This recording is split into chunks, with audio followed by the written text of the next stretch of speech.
1994년도에 제가 이제 고등학교를 졸업하고 나서 막 20살이 되어 드디어 국가에서 인증하는 공인 자격증 하나를 따게 되었습니다. 바로 운전면허증이죠. 대학교를 들어간 것도 기쁘긴 했지만 그보다도 이 운전면허증을 내 이름으로 된 어떤 자격증을 하나 얻었다라는 것이 굉장히 든든하고 기분이 좋았던 것 같습니다. 이제 운전면허증도 있으니 진짜 어른이 된 것 같은 그런 기분이었었습니다. 마침 제가 이제 신학교에 들어갔는데 제가 들어가자마자 낙도선교회라는 선교회에 들어가게 되었습니다. 근데 그 선교회는 학기 중에 지역과 먼 곳 인근 각처를 다니면서 복음을 전하고 여름에 있을 낙도 선교, 단기 선교를 같이 갑시다. 이렇게 사역을 하면서 동원을 하는 팀이었어요. 그래서 그 선교회 앞에 사용할 수 있는 차량이 하나가 있었습니다. 봉고차가 있었습니다. 어린 나이였지만은 때때로 제가 운전을 하면서 그때부터 일찍 운전을 했었습니다. 당시만 해도 사실은 내비게이션이 없었기 때문에 먼 길을 찾아가려면은 거기 어떻게 가는 길이죠? 이렇게 막 물어봐야 했었습니다. 그러면 지도를 쫙 펼치고 이 길로 가면 어쩌고 저쩌고 그래서 이 길을 가야 되는데 지도를 이렇게 공부를 해야 했었습니다. 그리고 나서 이제 길을 찾아가는 것이었죠. 그러다 보니까 누군가가 정확하게 길을 가르쳐주고 그것을 확실하게 이 길이 이렇게 해서 이렇게 가는 거다라고 이렇게 지도를 받으면 참 그분 운전 잘하는 분이네. 이렇게 막 인정이 되더라고요. 그 당시는 그랬었죠. 길을 잘 아는 것이 운전을 잘하는 것이다라고 생각을 했었습니다. 지금이야 차량 내비게이션이 보편화되어서 길을 알고 모르고는 그건 큰 운전하는 것과 상관이 없었지만 내비게이션이 없었을 때는 길을 아는 것이 곧 운전을 하는 것이었습니다. 2000년대 중반이 되어서야 이 내비게이션이라는 것이 좀 보편화되었는데요. 사실은 1990년대부터 한국에 내비게이션이 도입이 되었다라고 합니다. 그러나 그 초기에는 많은 시행착오도 있었고 비용도 너무나도 비쌌었습니다. 더군다나 이 정확도가 그리 이렇게 높지 않아 가지고 아직 보편화되기는 조금 시간이 필요했었던 것이죠. 그러다가 2000년대 중반에서야 일반인에게도 널리 보급이 되기 시작했던 것 같습니다.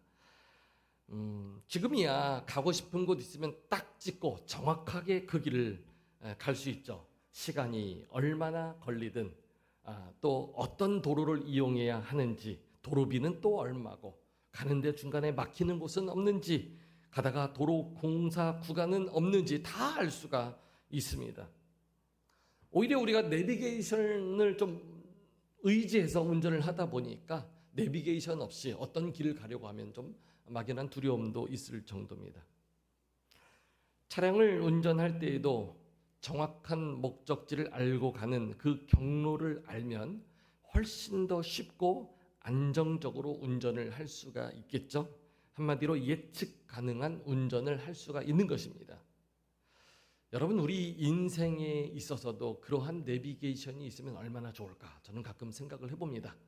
AI가 발달이 되면은 우리 인생 가는 목적지를 딱 알려주고 거기에 맞게 가장 빠른 경로, 가장 추천 경로, 비용이 얼마나 드는지, 어떠한 중간에 위험성들인지 쫙쫙 알려주어서 내비게이션대로 쫙 우리의 인생이 가면 얼마나 좋을까? 그런 세상이 혹시 올까요? 그러나 분명히 감사하게도 우리 앞에 인생의 내비게이션은 있습니다. 바로 믿음이라는 브랜드의 내비게이션인데 이 믿음 내비게이션을 장착하기만 하면 우리가 어디로 가든지 어떻게 가든지 혹 가는 길에 닥칠 위기가 있어도 어떻게 그것을 극복해서 그 길을 갈 수 있는지를 알 수 있다라는 것입니다. 그 믿음 내비게이션을 역사상 처음으로 사용했던 인류의 첫 사람은 바로 아벨이라는 사람이었습니다. 인류 최초의 사람 아담과 하와의 아들인 이 아벨이요, 믿음으로 하나님께 제사를 드렸기 때문에 그렇습니다. 그래서 히브리서 11장 4절은 이렇게 말씀을 합니다. 믿음으로 아벨은 가인보다 더 나은 제사를 하나님께 드림으로 의로운 자라 하시는 증거를 얻었으니 하나님이 그 예물에 대하여 증언하심이라. 그가 죽었으나 그 믿음으로써 지금도 말하느니라. 아멘. 인류 최초로 아벨이 믿음 내비게이션을 사용해서 그 위치를 파악했고 어떻게 하나님 앞에 나아가야 할지를 확인했다라는 것이죠. 그 아벨 이후로 몇몇 사람들이 이 믿음 내비게이션을 사용하다가 본격적으로 이 믿음 내비게이션이 확장이 된 것은 바로 아브라함 때였습니다. 이 특별히 아브라함은요, 이 믿음 내비게이션을 통해 약속의 땅이라는 그 목적지를 정확하게 설정하고 그곳을 향해 어떻게 가야 할지 그 삶으로 실행을 한 사람이었습니다. 그리고 그가 사용한 그 믿음 내비게이션이 그대로 후손에게도 적용이 되었기 때문에 우리가 흔히 아브라함을 믿음의 조상이다 라고 그렇게 표현을 하는 것이겠죠. 그래서 오늘을 살아가는 우리 성도들에게도 이 믿음에 대해서 이야기를 할 때 꼭 아브라함의 믿음을 같이 논하는 이유가 되는 것입니다. 여러분, 오늘 우리가 살아가는 삶에도 반드시 이 믿음이 필요합니다. 매 순간이 위기고 매 순간이 어쩌면 우리는 기적을 경험하면서 아슬아슬하게 살아가고 있는지도 모르겠습니다. 예수를 믿는 믿음 없이 살아갈 때에는 결코 우리 인생의 방향을 우리가 확신할 수가 없습니다. 뿐만 아니라 그 길은 반드시 멸망의 길로 가게 되어 있다라고 성경은 말을 합니다. 요한복음 3장 16절이죠. 하나님이 세상을 이처럼 사랑하사 독생자를 주셨으니 이는 그를 믿는 자마다 멸망하지 않고 영생을 얻게 하려 하심이라. 하나님이 우리에게 보내주신 독생자 예수 그리스도를 믿을 때에 영생을 향해서 정확하게 바르게 그 길을 갈 수 있다. 그러나 그 예수 그리스도를 믿지 않으면 그가 가는 길은 멸망에 이르는 길이다 라고 정확하게 말씀을 해주고 있습니다. 자, 그러면 오늘 우리가 읽은 이 본문인 이 아브라함의 내용, 이 아브라함의 믿음과 관련된 이 내용, 어떻게 그가 믿음 내비게이션을 장착하여 잘 사용하였는지를 우리가 바라보고 우리의 삶에도 어떻게 그와 같이 믿음으로 하나님 앞에 이 길을 걸어갈 수 있는지를 우리가 살펴볼 수 있기를 원합니다. 우선 창세기서 11장까지의 그 내용을 좀 살펴보면요, 하나님의 말씀으로 천지를 창조하신 후에 곧바로 아담과 하와로부터 시작한 죄의 역사가 기록되고 있는 것을 보게 됩니다. 그로 인해서 안타깝게도 인류의 역사는 가축 치는 자의 조상도, 음악을 하는 자의 조상도, 철기구를 만드는 자의 조상도 다 죄의 후손으로부터 시작이 되고 있다는 것을 발견할 수 있습니다. 그러더니 어느샌가 그 죄악이 세상에 가득 차게 되었습니다. 하나님은 땅 위에 사람 지으셨음을 한탄하시고 그 마음에 근심하시고 창조한 사람을 지면에서 쓸어버리기로 작정을 하십니다. 그리고 나서 노아 가족 8식구만 남기고 다 홍수로 심판을 하게 되신 것이죠. 얼마나 마음이 아프셨을까요? 하나님이 그 형상을 따라 그 코에 생기를 불어넣어 생명이 되게 하신 하나님의 창조물 작품인데 그 모든 사람들을 다 쓸어버려야 하는 하나님의 아픔이 담겨져 있는 것입니다. 그렇게까지 해야만 했던 하나님의 마음, 그만큼 강력했던 죄악의 역사가 있었기 때문에 하나님은 홍수로 멸하셨던 것이겠죠. 이 죄라는 것이 얼마나 그 생명력이 강한지 이 노아 가족 8식구만 빼고 나머지가 다 홍수로 심판받아 죽게 되었는데 창세기 11장에 보니까 이 노아 가족 8식구로부터 시작된 그 사람들이 번성하면서 그 가운데 또 죄가 번성하는 것이에요. 그러더니 창세기 11장에 이르러서는 이 많은 사람들이 바벨탑을 지어 하나님의 권위에 도전하고 하나님의 위치에 이르려고 죄를 저지르게 되는 것이죠. 죄악으로 똘똘 뭉친 사람들의 그 언어를 그래서 하나님이 혼잡게 하셔서 그들을 흩어버리십니다. 서로 소통이 되지 않도록 하셨죠. 이 죄와 죄가 만나서 죄가 뭉쳐지면 더 큰 죄를 낳기 때문에 하나님이 극단의 처방으로 흩어지게 하셨던 것이죠. 저는 매일 이 교회당을 들어오면서 건물 입구에 있는 좌측에 주차장 대지를 한번 살펴보면서 옵니다. 어느샌가 비가 한번 내리고 나더니 풀들이 막 자라는 것을 발견했어요. 잡초들이죠. 누가 심은 것도 아니에요.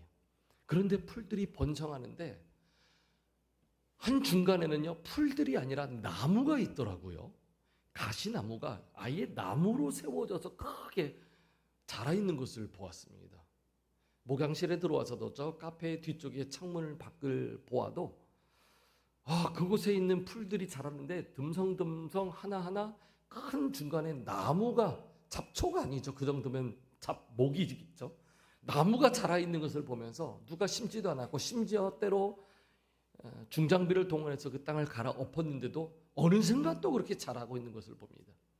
잡초의 생명력이 그만큼 강한 것인데 여러분, 죄의 생명력은 그보다 훨씬 더 강력하다라는 것을 성경이 보여주는 것이겠죠.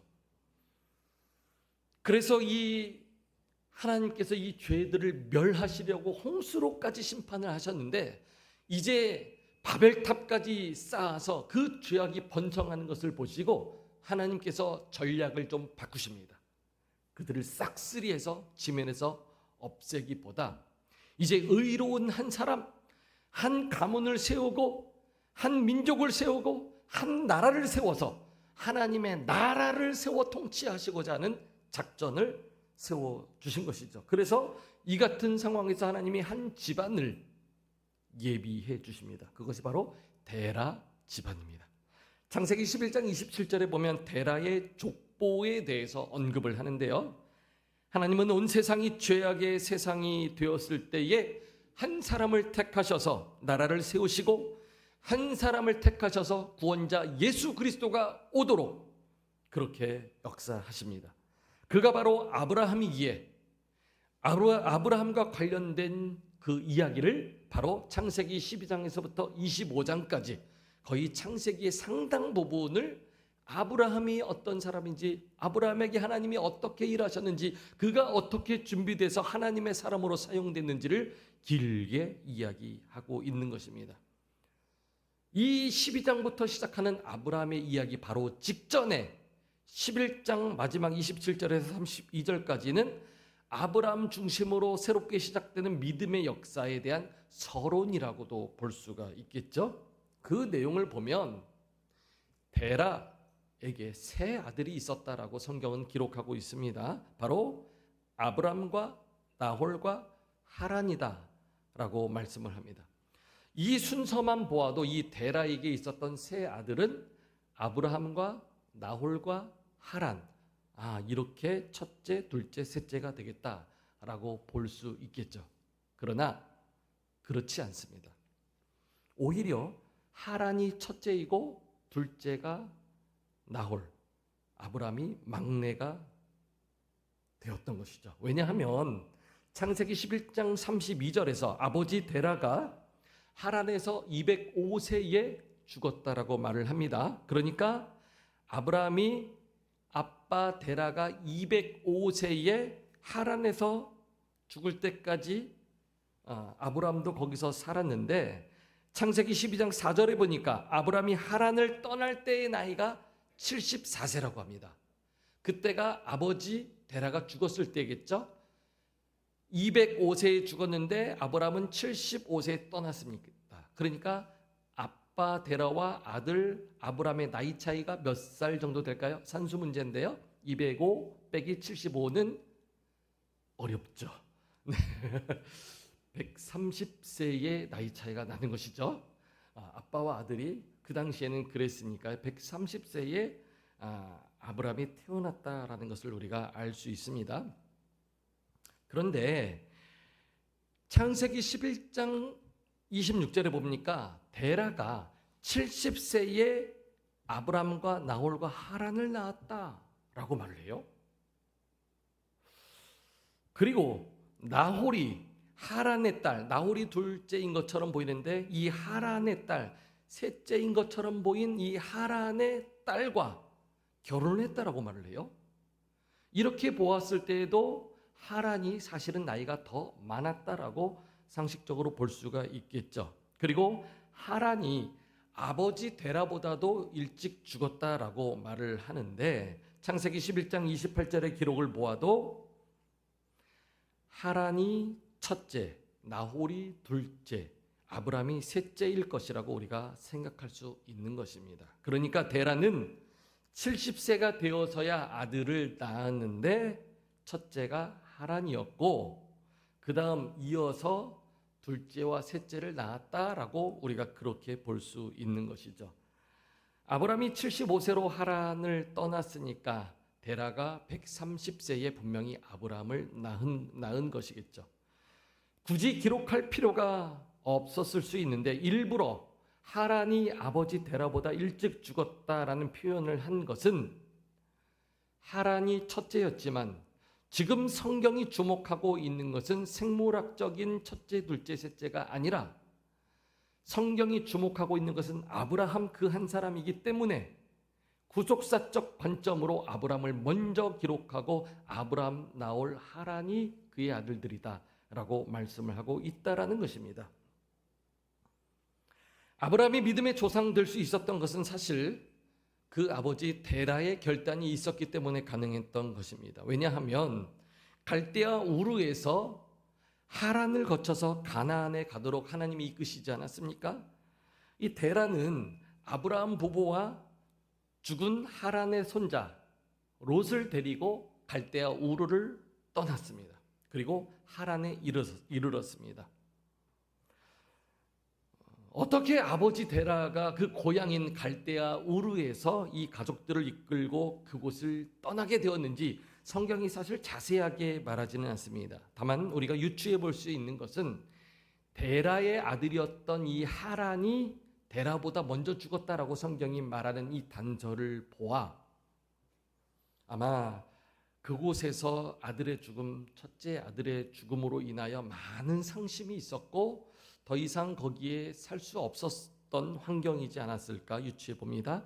창세기 11장 28절에 보면 데라의 그렇게 첫째 아들이 된 하란이 데라보다 먼저 고향 갈대아인의 우르에서 죽었다라고 말을 합니다.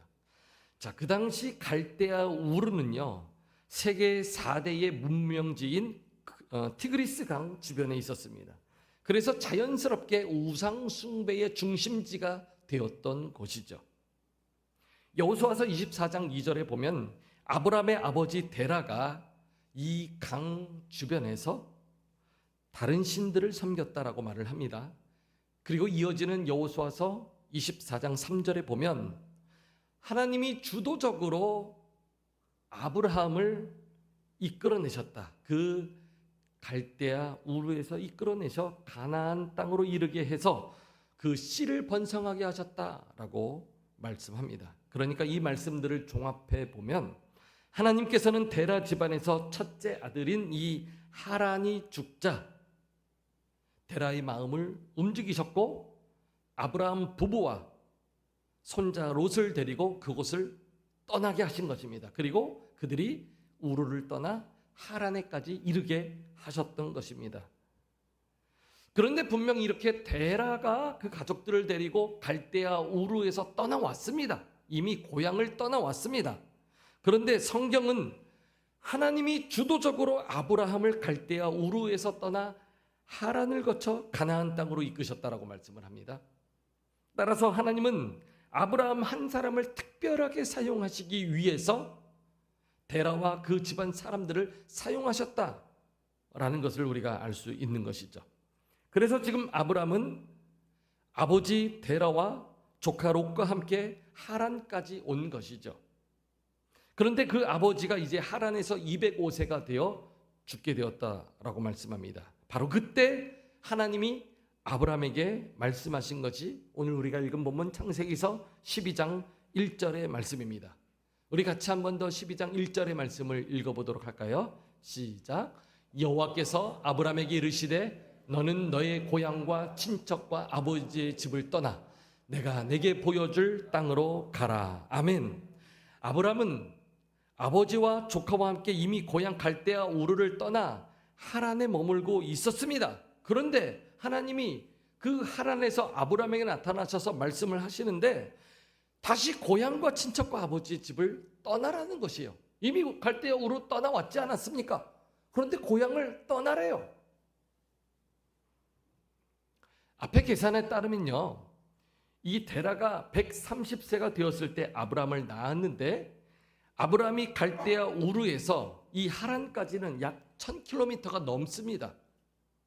이 먼 길을 떠나야 되는데 그 떠날 때의 아브라함의 나이가 어떻게 되겠습니까? 성경에서 자세히 말하지는 않아요. 그러나 아마 최소 20살 이상은 되지 않았을까 유추해 봅니다. 왜냐하면 창세기 11장 31절에 보니까 이미 며느리 사레를 데리고 아브라함이 결혼한 후에 떠났다라고 말을 합니다. 그리고 창세기 17장 10절을 참고해 보면 아브라함과 이 사라의 나이가 10살 차이다라고 봅니다. 그러니까 사라가 15살만 되어도 아브라함은 25살 결혼하고서 떠났다라고 보니까 아브라함이 분명히 아무리 조혼이 있었다 치더라도 20살 이상은 되어 결혼한 후에 갈대아 우르에서 떠났다라고 볼 수 있겠죠.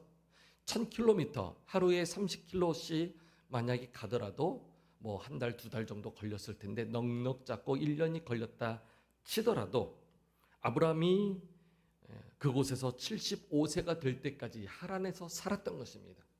그러니까 최소 4, 50년 이상을 아브라함이 하란에서 거주를 한 것이 되겠죠. 그러면 우리는 이제 이렇게 정리를 해볼 수 있습니다. 하나님은 하나님 나라와 하나님 백성을 만드시기 위해서 한 사람을 택하셨습니다. 그리고 그 한 사람을 쓰시기 위해 데라를 통해 갈대아 우르에서 그들을 끄집어내셨습니다. 고향에서 나왔는데 하란이라는 곳에서 수십 년간 머물고 살게 되었던 것이죠.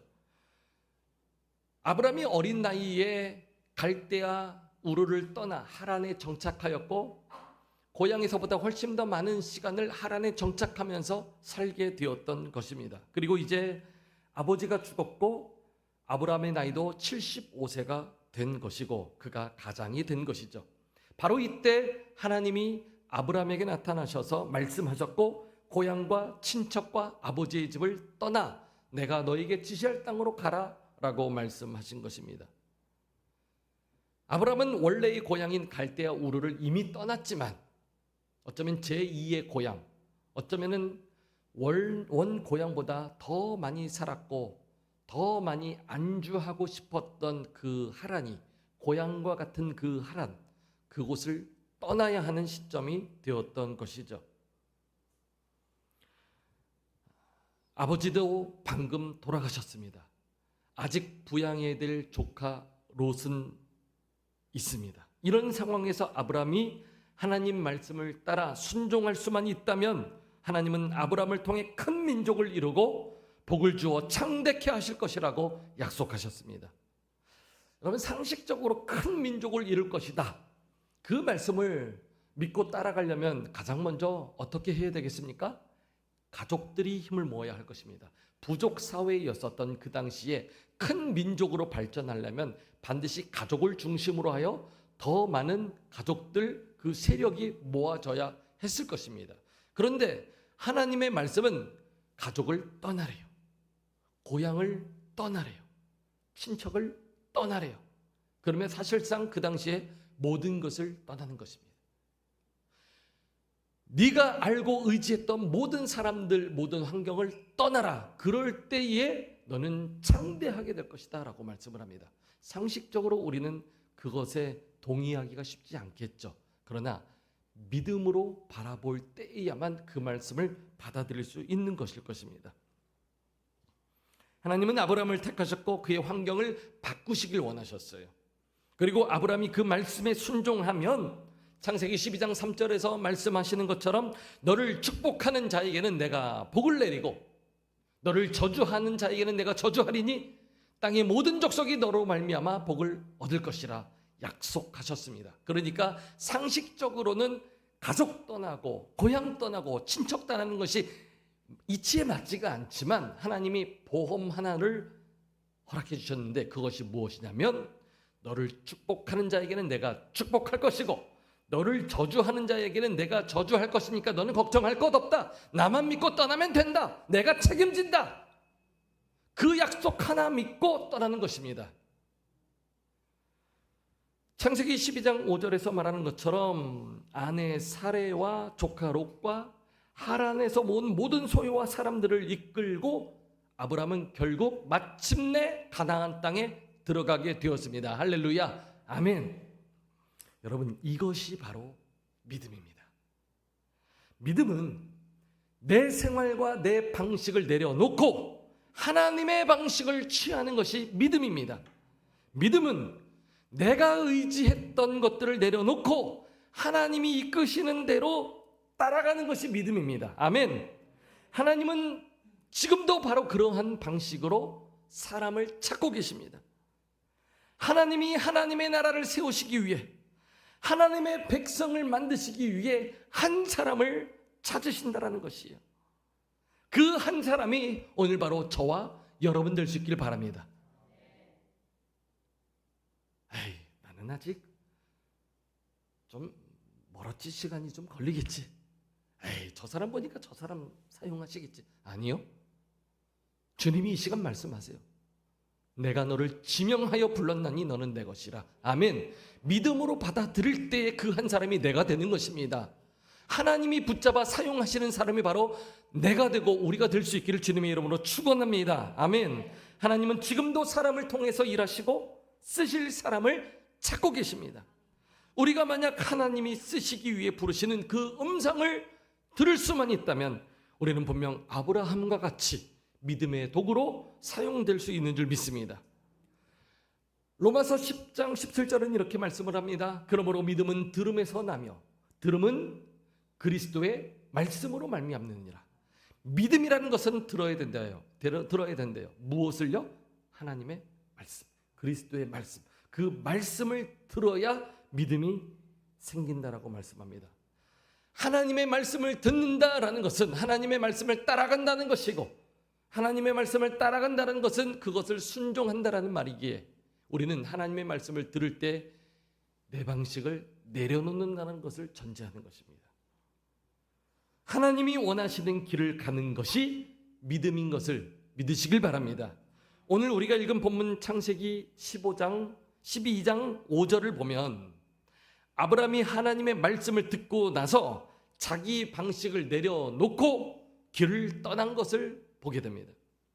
그리고 하란을 떠나 마침내 가나안 땅에 들어갔더라 라고 말씀을 합니다. 자, 이 말씀을 보면은 아브라함이 안주하였던 하란의 수십 년 동안의 삶, 그곳을 떠나기는 쉽지 않았을 것입니다. 아버지가 돌아가셨어요. 그곳을 떠나려면은 상당한 결단이 필요한데 아브라함은 하나님 말씀 듣고 믿음 내비게이션을 작동시키더니 그 어떤 군더더기 없이, 그 어떤 인간의 계산 없이 즉각 순종하여 하란을 떠난 것입니다. 그리고 나서 성경은 그가 마침내 가나안 땅에 들어갔다라고 말씀을 합니다. 여러분, 이것이 바로 믿음인 것을 믿으시길 바랍니다. 오늘 우리는 어디쯤 서 있을까요? 우리가 만약 자연인 그대로 갈대아 우르에 머물러 있는지, 그냥 조상들이 우상을 섬기던 그 모습 그대로 우리는 혹시 죽어가는 삶을 살고 있지는 않는지, 혹시 우리 주변에 그러한 사람들이 있지 않는지 돌아보아야 할 것입니다.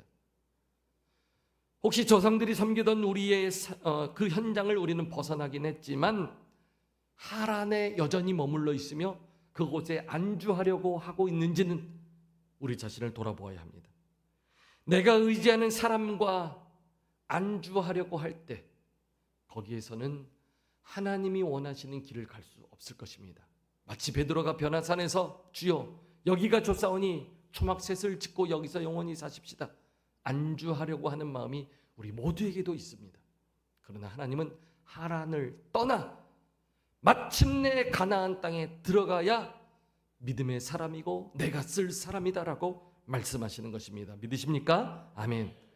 우리가 안주하려 할 때 하나님은 이렇게 말씀하시지 않을까요? 그 길이 아니야.